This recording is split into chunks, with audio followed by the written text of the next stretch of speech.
अभिनेता श्रेयस तळपदेला हृदयविकाराचा झटका आल्याचं नुकतंच समोर आलं.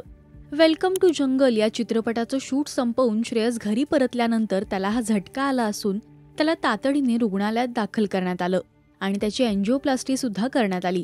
ही गोष्ट कळताच चाहत्यांनी श्रेयसबद्दल काळजी व्यक्त केली. त्रास होऊ लागल्याने रुग्णालयात जाताना त्याला हा झटका आल्याचं समोर आलंय.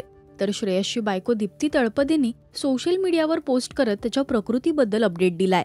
ती म्हणाली, प्रिय मित्रपरिवार आणि मीडिया, माझ्या नवऱ्याची तुम्ही इतकी काळजी केलीत, विचारपूस केली याबद्दल मी कृतज्ञ आहे. मला हे सगळ्यांना कळवायचं आहे की त्याची प्रकृती आता स्थिर आहे आणि लवकरच तो हॉस्पिटलमधून घरी सुद्धा येईल. डॉक्टरांनी योग्य वेळी योग्य उपचार दिले आणि त्याची व्यवस्थित काळजी घेतली, म्हणून मी त्यांची सुद्धा आभारी आहे. तुमची ही सगळी काळजी यातूनच त्याला बरं होण्याचं बळ मिळतंय. तर अनेकांनी कमेंट्स करत त्याची विचारपूस केली आहे.